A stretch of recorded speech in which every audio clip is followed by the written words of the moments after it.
नमस्कार, बहुत स्वागत है आपका। आप देख रहे हैं सबसे बड़ा अखाड़ा। मैं हूं आपके साथ शिल्पा तोमर। आखिरकार दिल्ली के बॉर्डर खुलने वाले हैं। 378 दिन के लंबे अंतराल के बाद किसानों ने अब अपने आंदोलन से उठने का ऐलान कर दिया है। अपनी मांगों को मनवाने के बाद गुरुवार दोपहर संयुक्त किसान मोर्चा ने आंदोलन को स्थगित करने का ऐलान कर दिया। किसानों का 1 साल से भी अधिक का संघर्ष इस तरह से खत्म हुआ। एसकेएम के ऐलान के बाद किसान खुशी खुशी घर वापसी को तैयार है। किसानों और सरकार के बीच सहमति बनने के बाद कोंडली बॉर्डर पर आज संयुक्त किसान मोर्चा की महत्वपूर्ण बैठक हुई, जिसमें आंदोलन वापसी का फैसला लिया गया। वहीं बॉर्डर पर साल भर से धरनारत किसानों ने अपना सामान, तंबू और झोपड़ियां समेटनी शुरू कर दी है। किसानों का कहना है कि वो संयुक्त किसान मोर्चा के आदेश का इंतजार कर रहे हैं। आदेश मिलते ही यहां से खुशी खुशी अपने घरों को रवाना हो जाएंगे। इससे पहले कुंडली बॉर्डर पर सबसे पहले मोर्चा की 5 सदस्यीय कमेटी की बैठक हुई, जिसमें एसकेएम ने 11 दिसंबर से घर वापसी का ऐलान कर दिया। वैसे किसानों का यह आंदोलन किसी आग के दरिया से कम नहीं रहा, जहां कभी उन्हें आतंकी, तो कभी खालिस्तानी, तो कभी माओवादी, तो कभी आंदोलन जीवी तक बता दिया गया। कई बार तो ऐसे हालात भी आए जब लगा कि आंदोलन समाप्त होने वाला है, लेकिन बावजूद इसके किसान संयुक्त मोर्चा लगातार डटा रहा। 3 कृषि कानूनों के विरोध में पंजाब में सुलगी चिंगारी कैसे हरियाणा होते हुए दिल्ली की सीमा पर आ पहुंची, और ये सभी को पता है कि पंजाब पुलिस फिर हरियाणा पुलिस से लड़ते भिड़ते झगड़ते किसानों का ये मोर्चा आगे बढ़ता चला गया। और फिर यूपी, उत्तराखंड, राजस्थान समेत देश के तमाम हिस्सों में इसको अपार समर्थन भी मिला, जिसके चलते केंद्र सरकार को भी किसान नेताओं को बुलाना पड़ा। इसके बाद केंद्र सरकार के साथ 11 दौर की वार्ता हुई, लेकिन किसान कानून वापस लेने के लिए हां या ना की शर्त पर अड़े हुए थे, जिसके बाद काफी समय तक बातचीत भी बंद रही। 26 जनवरी 2021 का वो दिन भी आया जब ट्रैक्टर मार्च के दौरान दिल्ली में कुछ प्रदर्शनकारी लाल किले तक पहुंच गए। दिल्ली में जमकर हिंसा हुई। किसान आंदोलन पर कई तरह के आरोप लगे, लेकिन किसान तब भी डटे रहे। मुजफ्फरनगर में महापंचायत, करनाल में कलेक्ट्रेट का घेराव, लखीमपुर खीरी में किसानों ने अपनी ताकत दिखाई, जिसके बाद 19 नवंबर को गुरु नानक देव जी के प्रकाश पर्व पर पीएम नरेंद्र मोदी ने तीनों कृषि कानूनों को वापस लेने की घोषणा आखिरकार कर दी। 29 नवंबर को इससे संबंधित बिल को लोकसभा में और राज्यसभा में पास भी करवा दिया गया। इसके बाद किसानों ने एमएसपी पर गारंटी कानून की मांग कर डाली, लेकिन इस पर सहमति नहीं बनी। अंत में सरकार को हार कर इस पर कमेटी बनानी पड़ी। इसके अलावा केस वापसी पर भी केंद्र ने लिखित में दे दिया है, जिसके बाद अब 378 दिन बाद किसान आंदोलन गुरुवार को स्थगित हो गया। 1 साल से ज्यादा वक्त तक चला ये किसान आंदोलन शांतिपूर्ण रहा। इसके बावजूद इसमें 700 से ज्यादा किसानों की मौत हुई, या यूं कहा जाए शहादत हुई। बता दें आपको, दिल्ली के तमाम बॉर्डर्स पर कड़ाके की ठंड, भीषण गर्मी और बारिश के अलावा आंधी में भी तमाम किसान डटे रहे। बावजूद इसके सवाल यही कि इसे क्या किसान संगठनों की जीत समझा जाए या फिर सरकार की, क्योंकि एमएसपी लागू करने की मांग पर अड़े किसानों को एमएसपी के नाम पर बनी कमेटी में जगह दी गई, यानी कि माना जाए तो मांग पूरी नहीं हुई है। टेक्निकली अगर बात करी जाए, आखिर क्या वजह रही कि 4 दिन पहले तक सभी मांग माने बिना सीमा नहीं छोड़ने की बात कर रहे किसानों को क्यों वापस जाने का फैसला करना पड़ा? सरकार पर भी कुछ सवाल उठते हैं कि सरकार की क्या मजबूरी रही कि उसे किसानों की मांगे माननी पड़ी, क्योंकि सरकार के तमाम नुमाइंदे इन पर खुले मंच से राजनीति करने का आरोप लगा चुके हैं। साथ ही विपक्ष से भी सवाल पूछे जाने चाहिए कि क्या विपक्ष एमएसपी पर कानून बनाने और किसानों की हालत को सुधारने के लिए संघर्ष करता रहेगा? आज की चर्चा इसी मुद्दे पर।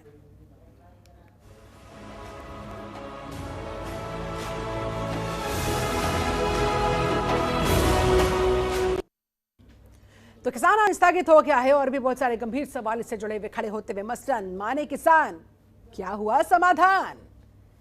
इसके अलावा अहम सवाल घर वापसी, क्या आंदोलन की पूरी तरह से हो गई है समाप्ति?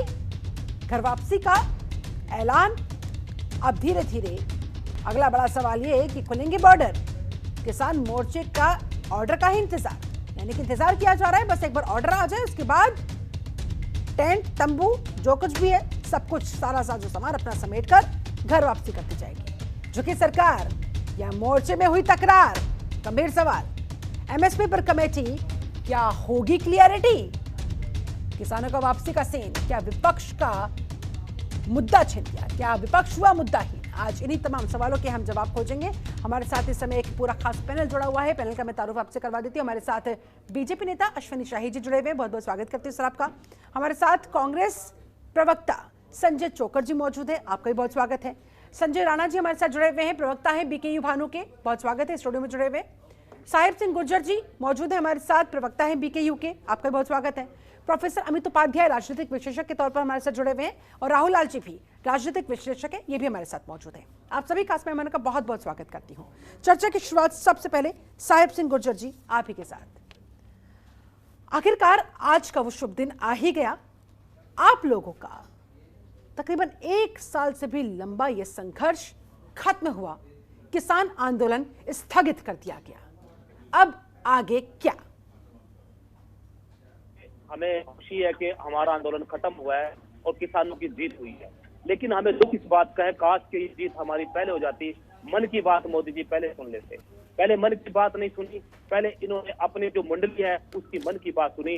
उन्होंने बोला कि नकली किसान है चले जाएंगे, थोड़े दिन बैठेंगे चले जाएंगे, लेकिन ये किसानों की जीत है, किसानों की जनता की जीत है, मजदूरों की जीत है, गरीबों की जीत है। और मैं कहना चाहूंगा इन पार्टी के, भारत जलाओ पार्टी के लोगों को, भाईचारा जलाओ पार्टी के लोगों को, कि याद रखना किसान यहाँ अपने दिलों में घाव लेकर जा रहे हैं।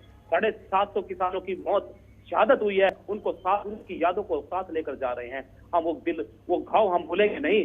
हम ये चाहेंगे कि हमारी जो जीत हुई है, किसानों की जीत हुई है, एकता की जीत हुई है, संगठन की जीत हुई है, लेकिन इनको कहना चाहेंगे तो वहां जाकर भी हम इन बातों को याद रखेंगे, भूलने वाले नहीं है। और हमारी जो एक एमएसपी की मांग थी, जिसको किसानों की बात को माना सरकार ने, हम चाहेंगे उसकी बात पर भी साफ दिल से इस पर चर्चा करे, बहस करे और इसको लागू करे। यदि मोदी सरकार ने दोबारा गद्दारी करने का काम किया, धोखा देने का काम किया, षड्यंत्र, लेकिन सरकार को आप लोगों ने झुका तो दिया, मान तो गई सरकार कि चलिए ठीक है, आपकी सारी मांगों को मान लिया जाता है, तभी तो आप लोग राजी हुए ना इस आंदोलन को स्थगित करने को लेकर, तभी तो आप लोगों ने समय दिया। तो ऐसे में मन में अब खटास क्यों?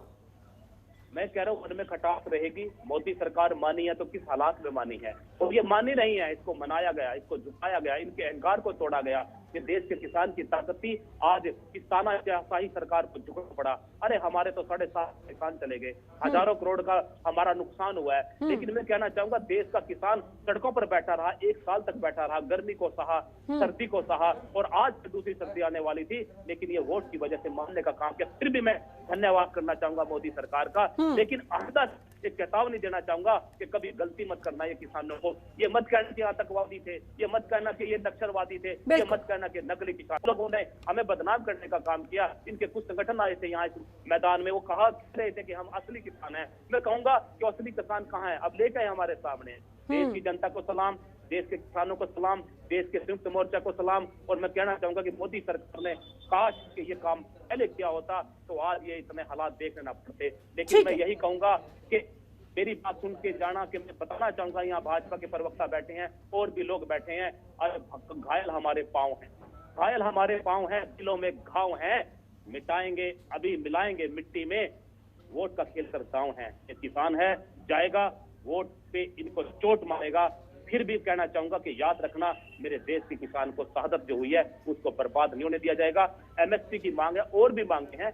इन्होंने कहा कि हमारे ऊपर हजारों मुकदमे दर्ज हुए हैं, उन मुकदमों, चलिए ठीक है, उस पर कमेटी बना दी गई है, आगे क्या कुछ होगा वो भी देखने वाली बात होगी। संजय राणा जी भी हमारे साथ जुड़े हुए हैं, बीकेयू भानु के प्रवक्ता है। संजय राणा जी, आप किस हद तक सहमत साहिब सिंह गुर्जर से? क्या लग रहा है आपको, सरकार देर आई लेकिन दुरुस्त आई या नहीं? साहिब सिंह गुर्जर जी का अपने व्यू पॉइंट है, वो अपने व्यू पॉइंट रखने के लिए स्वतंत्र हैं। लेकिन आप ये देखिए कि जो आंदोलन जो हो रहा था वो तो राजनीतिक प्रेरित था, उससे मैं बहस करना नहीं चाहता हूँ। लेकिन ये जो मुद्दा है, किसानों के लिए जो कानून लाया गया था, इसको वापस लेने से किसानों का जो 86% किसान हमारे देश में है, जिनकी खेती 2 हेक्टेयर से कम है, उनको काफी नुकसान हुआ है। इसमें कानून में कुछ अमेंडमेंट की जरूर इसके लिए हमें सरकार पे प्रेशराइज करके वो चीजों करनी चाहिए थी। लेकिन सिर्फ एमएसपी बना देने से, कानून के फॉर्म में ला देने से किसानों का लाभ नहीं होगा। किसानों का लाभ तब होगा जब किसान का रिप्रेजेंटेटिव वहां बैठा होगा जो रेट को डिसाइड करेगा। उसके लिए हमें किसान आयोग जैसे नीति आयोग उसी तरह किसान आयोग का भी गठन करना होगा, जिसको सरकार को मानना चाहिए। जब सब किसान बैठ के वहां पे चर्चा करेंगे और अपने रेट का मूल्यांकन करेंगे और अपने रेट के बारे में बताएंगे, तभी इस किसानों का भला हो सकता है, अतः किसी का भला नहीं होगा।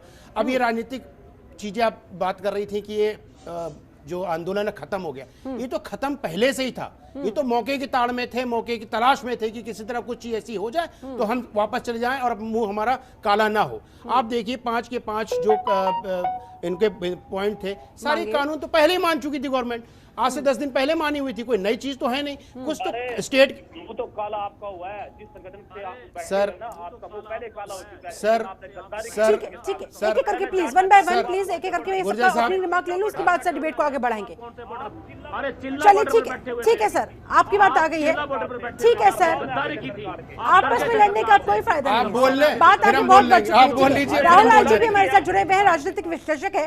राहुल लाल जी, आखिरकार इसे किसकी जीत मानी जाए, सरकार की या वाकई में देश के अन्नदाताओं की, किसानों की? देखिए, ये विशुद्ध रूप से जीत है, देश के किसानों की जीत है और देश की लोकतांत्रिक प्रक्रिया की जीत है। किसानों ने जिस तरह से एक तरह से स्वतंत्र भारत में सबसे बड़ा गांधीवादी आंदोलन चलाया है, यह उसकी जीत है। चूंकि देखिए, सरकार प्रचंड बहुमत में थी और सरकार किसी भी हालत में तैयार नहीं थी इन 3 कृषि कानूनों को वापस लेने के लिए। तो 19 नवंबर को जो घटना घटी और उसके बाद जिस तरह से मुकदमों को वापस लेने के लिए भी सरकार लगातार जो है कि अलग अलग बहाने बना रही थी, तो उस पूरे प्रोसेस को अगर हम लोग देखते हैं और किसानों को आपने अपनी भूमिका में कहा भी शिल्पा जी, कि किसानों को तमाम तरह से जो कि विभूषित किया गया, उनको बदनाम करने के तमाम प्रयास हुए, उन्हें खालिस्तानी, पाकिस्तानी, आतंकवादी, नक्सलवादी, पता नहीं क्या क्या चीजें कहा गया। आंदोलन जीवी शब्द का प्रयोग तो खुद माननीय प्रधानमंत्री जी ने किया, लेकिन कम से कम आज जब इन किसानों को एक तरह से इनको शहीद भी माना जा रहा है, इनको मुआवजा भी मिल रहा है, तो सरकार ने पूरी तरह से मान लिया है कि पिछले 1-1.5 वर्षों में भारतीय जनता के विभिन्न प्रवक्ताओं ने इनके लिए जिन शब्दों का प्रयोग किया था वो शब्द गलत थे। ये वास्तविक में हमारे अन्नदाता है और ये उनकी जीत हुई है, इसमें किसी को कोई गलतफहमी में रहने की कहीं से भी कोई जरूरत नहीं है। और इनके महान संघर्षों की जीत है शिल्पा जी। हम लोगों ने देखा है कि दिल्ली में किस तरह से भीषण ठंड पड़ती है, दिल्ली में कितनी भीषण गर्मी होती है, और साहेब सिंह गुज्जर जी के शब्दों में आप उनका दर्द भी देख सकते हैं हम लोग।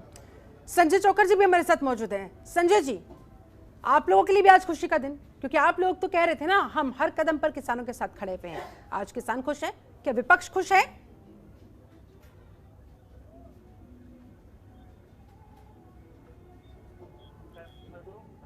आज 378 दिन के आंदोलन खत्म हुआ है और ये एक बड़ा किसानों के जो तपस्या की, किसानों के संघर्ष की जीत हुई है।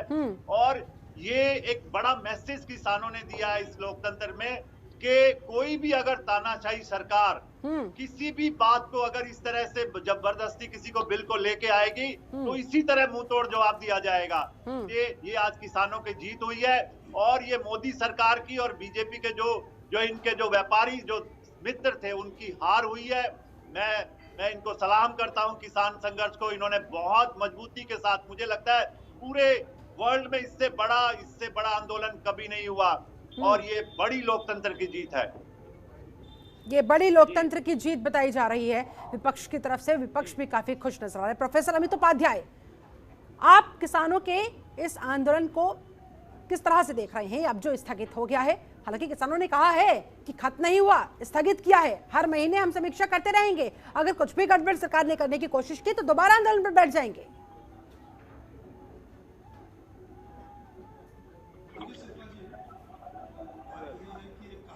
कि and is well all is well. हाँ, तो अंत भला तो सब भला। यहाँ पर जो देखा जाए तो जो किसानों ने जी किसानों ने एक तरह से जो मध्यम मार्ग अपनाने की कोशिश सरकार और किसानों के बीच हुई है। यहाँ पर हालांकि पलड़ा किसानों का ही थोड़ा भारी दिखाई पड़ता है, लेकिन जो सबसे बड़ी बात है कि एमएसपी पर अभी भी कोई सर्वसम्मत से कोई एक कंसेंसस डेवलप नहीं हुआ सरकार और किसानों के बीच में। हाँ। ये बहुत बड़ा मुद्दा है। हालांकि बहुत डिफिकल्ट है एमएसपी पर कोई भी कंसेंसस डेवलप करना। इसीलिए किसानों ने कहा भी है कि 15 जनवरी को हम फिर समीक्षा बैठक करेंगे और यदि हमारी मूल उनकी मांग एमएसपी को लेकर है, और ये थोड़ा डिफिकल्ट इसलिए होता है कि इतनी सारी फसलें हैं और हर एक फसल पे एमएसपी को लागू कर पाना थोड़ा कठिन है। हालांकि अगर इच्छा शक्ति हो तो कुछ भी कठिन नहीं होता। यानी कि अमित जी आप ये कहना चाह रहे हैं कि एमएसपी पर कमेटी तो बना दी गई है, मांग मानने की बात भी कही जा रही है कि चलिए चर्चा के बाद कुछ रास्ता निकाला जाएगा, मांग मान ली जाएगी, लेकिन ये संभव नजर नहीं आ रहा है, ये बहुत टेढ़ी खीर साबित होने वाला है। नहीं, मांग मानने की बात अभी सरकार ने कही नहीं कहा, वो कमेटी बनाई है। हाँ। और ये हुआ कि इस पर हम किसी साइंटिस्ट को लेकर और किसानों के और सरकार के प्रतिनिधियों को, केंद्र और राज्य के प्रतिनिधियों को शामिल करेंगे। बात यहाँ पर सिर्फ आई है, अभी ये कहीं सरकार ने नहीं कहा कि एमएसपी को पूरी तरह से मांग लिया जाएगा। हाँ, लेकिन इसी में कुछ ऐसी चीजें जैसे मुआवजे को लेकर उत्तर प्रदेश सरकार और हरियाणा सरकार सहमत है। इसी में जो मुकदमे वापस लेने की बात की गई है, इसमें लगभग मध्य प्रदेश, उत्तराखंड, उत्तर प्रदेश और हरियाणा की सरकार लगभग इस पर सहमत बन चुकी है कि ठीक है भाई, जो भी ऐसी बातें हैं, अगर इस तरह के मुकदमे इसको वापस लेकर पराली को लेकर अभी आज लेटर पड़ी है, जो लेटर आया है 9 दिसंबर का एग्रीकल्चर मिनिस्ट्री के द्वारा, उस लेटर की मैंने पूरी एनालिसिस की है और उसमें लिखा है कि पराली जलाने को लेकर जो कानून बनाया गया है, उसकी धारा 14 और 15 ये कहती है कि कोई क्रिमिनल लायबिलिटी नहीं बनेगी किसानों के ऊपर। ठीक है, इसी तरीके से बहुत सारी डिमांड्स हैं। तो एक तरह से एमएसपी क्यों नहीं मान रही, लेकिन बहुत सारी डिमांड में किसान अपनी मांग में सफल हुए, अपनी मांग मनवाने में। तो मुझे लगता है सरकार को भी एक वेलफेयर स्टेट में सरकार को भी इंटरेस्ट में काम करना चाहिए, सरकार को कभी बदले की भावना से नहीं काम करना चाहिए। और मुझे लगता है कि प्रधानमंत्री जी ने एक सही निर्णय लिया कि ठीक है, अगर किसानों को नहीं, हालांकि थोड़ा देर से निर्णय है, बट ये सही निर्णय है कि ठीक है। अश्विनी शाही जी, फैसला ले लिया, अगर यही फैसला कुछ समय पहले ले लिया गया होता तो शायद इतनी फजीहत नहीं झेलनी पड़ती सरकार को। आप इसे किसकी जीत मान रहे हैं?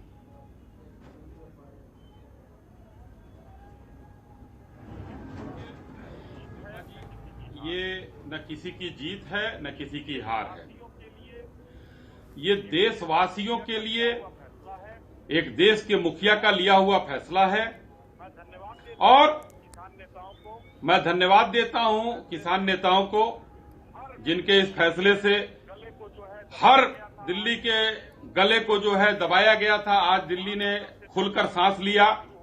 वहां का कल से व्यापार परसों से शुरू होगा, जो करोड़ों हजारों का नुकसान हो रहा था, जिस पर इन हमारे महान किसानों का ध्यान नहीं था। वहां के रहने वाले लोग आज खुली हवा में सांस ले रहे होंगे, जो जिन बॉर्डर पर जो है इन लोगों ने एक साल से जो है डेरा जमाया था। ये इसकी जीत नहीं है किसी की। माननीय प्रधानमंत्री जी ने प्रदेश का मुखिया होने के नाते अपने देशवासियों से क्षमा मांगते हुए कहा था कि दिए की रोशनी की तरह साफ कानून को समझा नहीं पाए। आज हमारे किसान नेता खुशी मना रहे हैं, बहुत अच्छी बात है। इससे इनकी ये महत्वाकांक्षा झलकती है कि किस राजनीतिक महत्वाकांक्षा को लेकर ये लोग बैठे थे।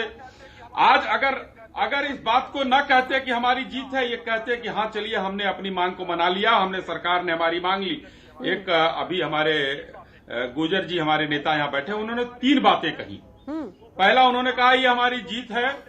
दूसरा उन्होंने कहा कि हम दिलों में घाव लेकर जा रहे हैं। तीसरा उन्होंने कहा कि हम झुकाया गया सरकार को। तो मंशा इनकी यही थी कि सरकार को झुकाना, मांग मनवाना नहीं। दूसरा इन्होंने जो कहा कि घाव लेकर जा रहे हैं, तो मैं अभी कहना चाहता हूं मेरे भाई, घाव लेकर मत जाइए। देश के मुखिया ने आपसे माफी मांगी, आप भी देशवासी हो, ठीक है। और घाव लेकर अगर जाना होता तो आप लोग न जाते। आप लोग अपनी राजनीतिक महत्वाकांक्षा को जो आपके नेता वहां बैठे थे लेकर, वो बैठे हैं। नरेंद्र मोदी ने माफी मांगी, कानून वापस भी ले लिए, अभी के घाव को यूं ही बरकरार रखेंगे या उसे भरने का काम करेंगे, इस दिशा में आगे बढ़ेंगे? छोटा सा कमेंट गुर्जर साहब। जी शिल्पा जी, मैं एक बात का जवाब देना चाहता हूँ कि नहीं हुई है, जनता की दिल्ली की घुटन की जीत हुई है। मैं इनको याद दिलाना चाहता हूँ, ये वही व्यक्ति है जब यहाँ किसानों के ऊपर उन्होंने बर्दान आतंकवादी बताया था, ये पत्थर मारने का काम कर रहे थे। भाजपा के कार्यकर्ताओं ने किसानों के ऊपर यहाँ कर पत्थर बरसाए थे। ये वही लोग थे जिस तरह जम्मू कश्मीर में आतंकवादी पत्थर बरसा रहे हैं। पत्थरबाजी का काम करने वाले लोग हैं ये। इनको याद दिलाना चाहता हूँ, जो घुटने का कहते हैं ना, गला घुटा हुआ दिल्ली का, अरे आप कार्यकर्ताओं का, भाजपा के कार्यकर्ताओं का मोदी ने गला घोटने का काम किया, तो किस मुंह से सामने जाओगे किसान के? पहले तुम बड़े गुणगान कर रहे थे इस बिल के, तुम्हारा गला घोटने का काम किया। कहते हैं ना, अंत भला तो सब भला, उसी दिशा की तरफ हमें आगे बढ़ना चाहिए, सकारात्मकता के साथ हमें आगे बात करनी चाहिए। राहुल लाल जी, अब आगे क्या लग रहा है? सरकार कह रही है कि भाई ये किसी की जीत हार नहीं है, किसान कह रहे हैं ये हमारी सबसे बड़ी जीत है, 1 साल का हमारा संघर्ष आखिरकार रंग लाया। लेकिन एमएसपी पर क्या अब भी पेच फंसा हुआ रह सकता है? क्या इतना आसान नहीं है? वो जो 5 प्रमुख मांगे सरकार के सामने किसानों ने अब रखी, जिस पर कमेटी बनाने की बात हुई, लेकिन क्या वो इजीली डील हो जाएगी? क्या वो इजीली मैनेज हो जाएगी, या फिर मामला एक बार फिर से अटक कर वहीं आ जाएगा? शिल्पा जी देखिए, आपके प्रश्न के 2 हिस्से हैं। सबसे पहला चीज तो भाई किसान इसे जीत मान रही है, सरकार भले जो कुछ भी कह ले, और किसान जीत इसे क्यों नहीं माने। देखिए 5 जून को जब पहली बार ये अध्यादेश के रूप में पिछले वर्ष ये कानून एक तरह से अध्यादेश के रूप में आया था, तभी से पंजाब के किसान संगठनों ने इसका विरोध प्रारंभ कर दिया था। लेकिन उस विरोध को दरकिनार करते हुए सरकार ने संसद में जो है कि पिछले साल सितंबर में इनको कानून का रूप दिया। 26 नवंबर को दिल्ली में आके बैठ गए ये किसान, और इस वर्ष 19 नवंबर को प्रधानमंत्री जी कहते हैं कि हमारी तपस्या में कोई कमी रह गई होगी। पूरी दुनिया जानती है कि माननीय प्रधानमंत्री जी की तपस्या क्या करते हैं। प्रधानमंत्री जी की तपस्या में तो मुख्य रूप से ये होता है कि वो चुनावी कहीं किसी भी प्रकार का हार का सामना न करना पड़ जाए। तो उस स्टेटमेंट में ही समाहित है कि प्रधानमंत्री समझ चुके थे कि 5 राज्यों के विधानसभा चुनाव आने वाले हैं, इसलिए किसानों के आक्रोश को शांत किया जाए। जो दूसरा सवाल है आपका कि एमएसपी गारंटी को लेकर क्या चीजें हो सकती। देखिए, अगर मैं प्रोफेसर अमित उपाध्याय जी के बात से सहमत हूं कि अगर केंद्र सरकार की इच्छा शक्ति काफी सुदृढ़ है, केंद्र सरकार एमएसपी गारंटी कानून दे सकती है, और इस समय देश की अर्थव्यवस्था के लिए भी बड़ी इसकी सख्त जरूरत है। सरकार अगर एमएसपी गारंटी कानून, देखिए 2011 में माननीय प्रधानमंत्री जी जब उस समय कमेटी के प्रमुख थे, तो उस समय मानते थे कि एमएसपी गारंटी कानून दिया जा सकता है, आज भी दिया जा सकता है। ठीक है, हो सकता है कि वो उनकी इच्छा शक्ति रहे। और मैं अभी भी खुल के कह रहा हूं बार बार कि हमारी अर्थव्यवस्था की जो धीमी गति है, इस समय अगर आप एमएसपी गारंटी कानून देते हैं तो आपके ग्रामीण अर्थव्यवस्था को जो जबरदस्त जो बूस्टर डोज मिलेगा, उससे आपकी पूरी अर्थव्यवस्था की गति बड़ी तेज हो जाएगी। तो ये तो बड़ा सही समय है, और मैं कहूंगा कि बड़ा अच्छा किया है कि आपने किसान संगठनों को भी शामिल किया है इसमें, और किसानों ने स्पष्ट कर दिया है कि उसमें एसकेएम जरूर शामिल हो।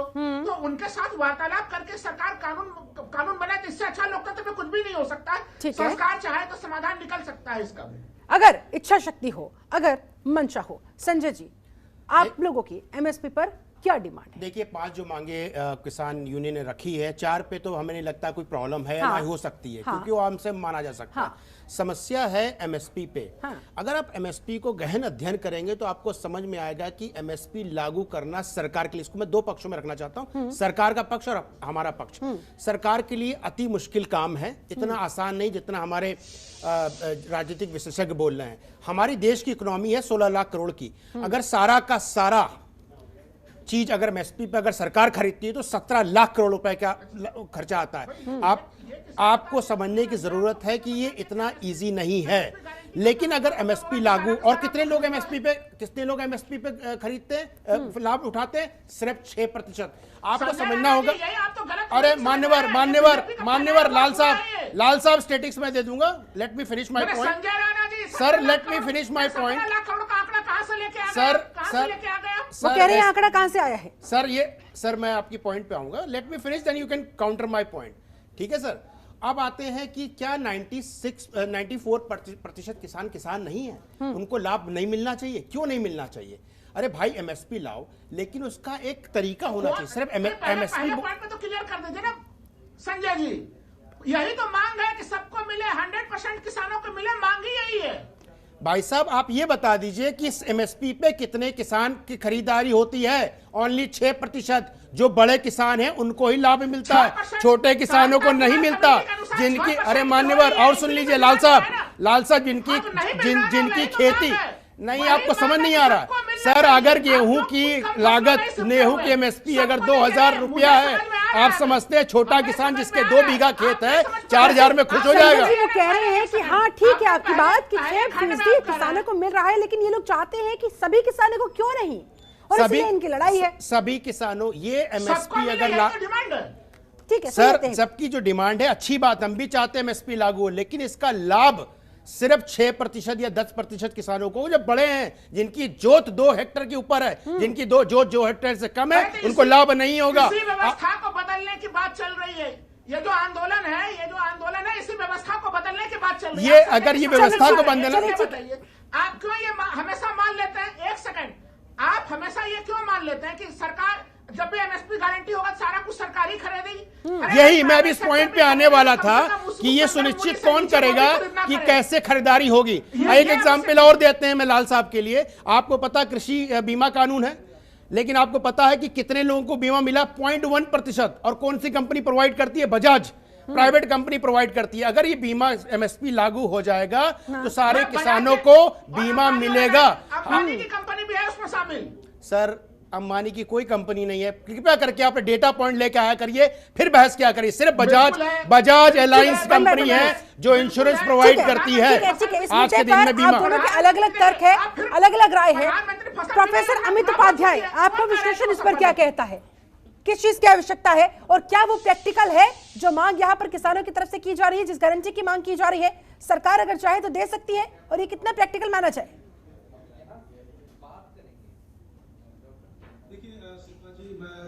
आप सभी की बातें उसको सुन रहा हूं, लेकिन ये जो अभी आपने कहा ना कि एमएसपी पे एक तरह से, क्योंकि बहुत सारी फसलें हैं, ये बात सही है, और सभी फसलों पर एमएसपी की गारंटी देना ये एक तरह से संभव ही नहीं हो पाएगा।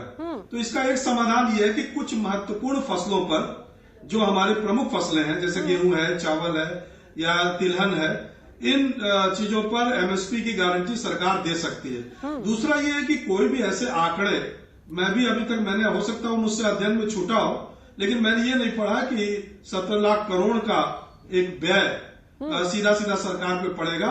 हाँ, ये जरूर है कि एक व्यय भार तो पड़ेगा सरकार के ऊपर, लेकिन बहुत सारे प्रोजेक्ट्स हैं जिसमें इससे भी ज्यादा सरकार खर्च कर रही है। पार्लियामेंट जो बन रहा है नया, सेंट्रल विस्टा का जो प्रोजेक्ट कम से कम यहाँ भी खर्च किया जा सकता है अगर सरकार चाहिए, उस पर अगर सरकार खर्च कर सकती है तो सरकार किसानों के लिए एक एमएसपी पे भी एक निश्चित कोई ना कोई पैरामीटर बनाना होगा। और ये विषय हमारा नहीं है कि कितना खर्च आ रहा है। सरकार के पास बहुत सारे संसाधन होते हैं, वो बहुत सारे संसाधनों से खर्च को निकाल सकती है। सरकार की मंशा हो तो सारी चीजें पूर्ण हो सकती है। इसलिए ये जरूरी है कि एमएसपी पे कुछ फसलों पर जो हमारी महत्वपूर्ण है उस पे गारंटी दी जाए, ये आवश्यक है। एमएसपी की कुछ फसलों पर, सभी पर संभव नहीं है, लेकिन कुछ फसलों पर गारंटी दी जा सकती है। लेकिन फिर क्या वो 23 फसल है, जो 23 फसलें हैं, जो 23 फसलें जो दूसरे किसान उगा रहे हैं, उनका हक नहीं है भाई साहब कि वो उनको एमएसपी मिले? क्यों नहीं है? जो हम कहते हैं सोयाबीन की खेती कर रहे हैं, सूरजमुखी की खेती कर रहे हैं, वो किसान नहीं है? उनको हक नहीं मिलना चाहिए? सबको मिलना चाहिए। हम कहते हैं अगर एमएसपी लागू होता है तो सब पे लागू हो, तभी तो ये मांग उठ रही है। सब पे लागू, अगर सब पे लागू होगा तभी तो। संजय चोकर जी, आपका रुख करते हुए, मिलना तो चाहिए लेकिन मिल नहीं पा रहा है, और इस बात को ये लेकर पूरी लड़ाई है, ये पूरा संघर्ष है। देखिए, मिलना चाहिए, और इसका रास्ता अगर सही नियत से बैठ के सरकार बात करेगी तो रास्ता भी निकलेगा। और ये कोई पीछे हटने की बात नहीं है। ये तो बात जब मुख्यमंत्री थे मोदी जी गुजरात के 2011 में, तब उन्होंने एमएसपी की बात करी थी। तो मुझे लगता है इसका हल निकल जाएगा। एमएसपी की गारंटी देना कोई बड़ी बात नहीं है, सरकार के लिए बहुत मुश्किल नहीं है। और दुर्भाग्य की बात यह है इस देश में कि जब भी अगर कोई कंपनी अपना प्रोडक्ट निकालती है, वो अपना रेट फिक्स करती है। गाड़ी का रेट है तो वो फिक्स कर देती है, और कोई प्रोडक्ट है उसका रेट अपना एमआरपी दे देती है। लेकिन किसान अपनी फसल का रेट मांगता है तो उस पर सवाल खड़े हो जाते हैं। तो खर्च ज्यादा आ जाता है। बिल्कुल हल निकालना चाहिए, और अगर सही नियत होगी तो हल निकल जाएगा। ठीक है संजय जी, बहुत खुशी की बात है, आपने बड़ा अच्छा बोला कि हमें मिलना चाहिए एमएसपी। 2013 में मनमोहन सिंह ने क्यों बोला था कि एमएसपी लागू करने से अर्थव्यवस्था खराब हो जाएगी? अरे उनसे बड़ा तो अर्थशास्त्री दुनिया में हमारी नॉलेज में तो नहीं है।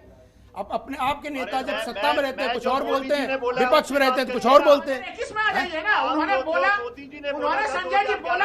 अच्छा राहुल साहब, आप क्या कांग्रेस के प्रवक्ता हो चुके हैं? आपके कांग्रेस के प्रवक्ता हो चुके हैं आप लगता है कांग्रेस के प्रवक्ता हो चुके हैं। अगर आपकी इच्छा कांग्रेस ज्वाइन करने की, ज्वाइन करने की कोई आपत्ति नहीं है। मैं तो खुल के कह रहा हूँ कि कांग्रेस ने जो चीजें की, 2013 में उन्होंने अगर वो बयान दिया तो 2014 के परिणाम में कांग्रेस की क्या स्थिति हुई वो भी तो देख लीजिए। आपने 2019 का मैनिफेस्टो पढ़ा, इसका क्या था? चलिए ठीक है, ठीक है सर, इस पर मैं जवाब सरकार से ही लेती हूँ। अश्विनी शाही जी मुस्कुरा तो रहे हैं, लेकिन क्या आज किसान जो मुस्कुरा रहे हैं उनकी मुस्कुराहट बरकरार रहेगी? क्या एमएसपी पर जिस गारंटी की वो मांग कर रहे हैं वो आप लोग उन्हें देंगे?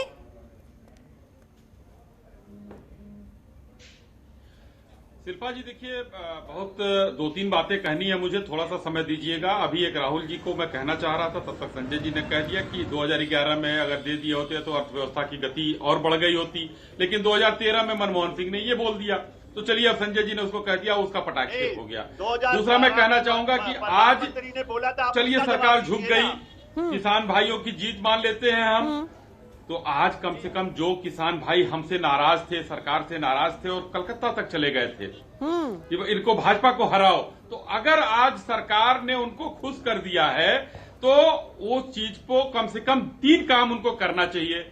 आज उनको कहना चाहिए नहीं, भाजपा ने हमको खुश किया, भाजपा जो है जिंदाबाद हो गई। दूसरा, उनको केरल में एपीएमसी लगाने की भी मांग करनी चाहिए। चौथा जो है, पंजाब में कॉन्ट्रैक्ट फार्मिंग पर जो किसानों को कैद की सजा है उसकी कहीं मांग नहीं की गई, तो इसका ये परिलक्षित होता है कि कांग्रेस इस पूरे आंदोलन के पीछे खड़ी थी और जो राजनीतिक जो किसान नेता वहां थे उनकी राजनीतिक महत्वाकांक्षा सर्वोपरि थी। चलिए ठीक है सर, मेरे पास समय की कमी है और प्रत्यारोप में नहीं जाते हैं। आज इतना बड़ा दिन है, आज किसानों की इतनी बड़ी जीत हुई है, उस पर बात करना ज्यादा जायज रहेगा। चलिए ठीक है सर, मेरे पास समय की कमी है, आप सभी लोगों से जल्दी फाइनल कमेंट चाहूंगी। सबसे पहले साहेब सिंह गुर्जर जी, अब आप लोग क्या चाहते हैं? हालांकि स्थगित करने का आप लोगों ने फैसला ले लिया है, कहा गया है कि खत्म नहीं हुआ है, लेकिन क्या लग रहा है जब आपकी 5 मांगे मान ली जाएंगी पूरी तरह से खत्म हो जाएगा और फिर किसानों के वाकई में अच्छे दिन आ जाएंगे? साहिब सिंह गुर्जर जी, फाइनल कमेंट आपका। जी शिल्पा जी, मैं आपकी बात जी मैं आप मुंह काला होने से बच गया किसानों का। अरे मैं कहना चाहता हूँ, जो मानुष संगठन के व्यक्ति बैठे हैं, आपका मुंह काला रात को हो गया था जिस दिन आप किसानों के उसकी जीत के बाद ही से पहले आपकी सरकार के पीछे यहाँ मुंह काला कर गए थे। और एक मैसेज बैठे हैं भाजपा के प्रवक्ता, ये बोल रहे हैं कि दिल्ली का गला घोटा हुआ था। अरे दिल्ली का गला नहीं घोटा हुआ था, इस सरकार का गला घोटा हुआ था किसानों ने। इस सरकार ने जब पूरी दुनिया बंद थी, पूरा देश बंद था, आप डकैतों की लेकर आए। आप पहले दिल की तारीफें करने में लगे हुए थे, आज आप सलाह दे रहे हैं एमएसपी के ऊपर।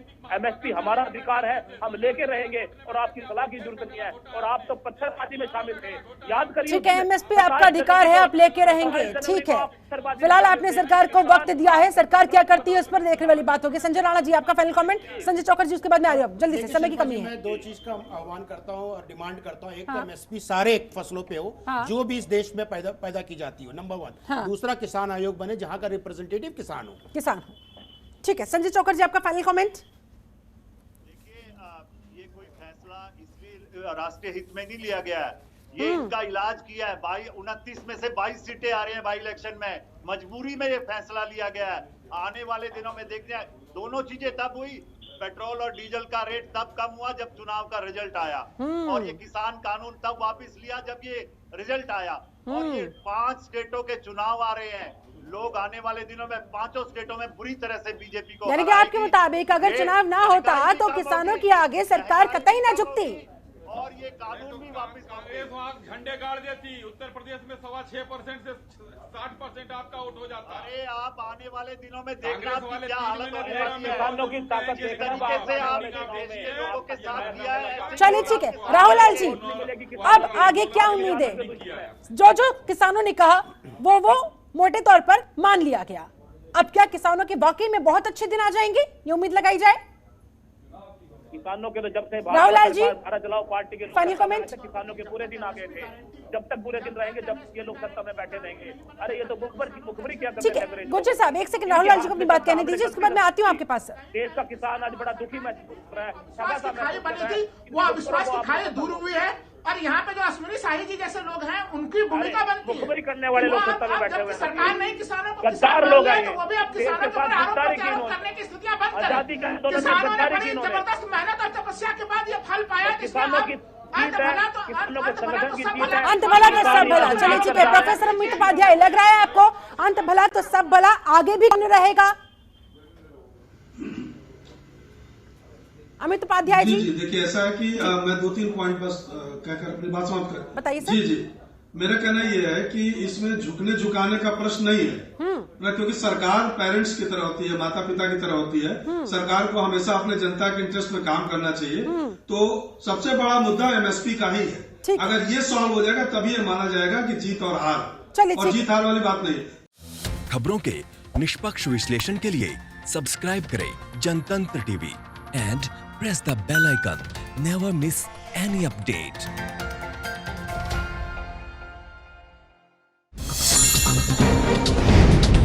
डाउनलोड कीजिए जनतंत्र टीवी ऐप को, जो कि अवेलेबल है गूगल प्ले और ऐप स्टोर पर।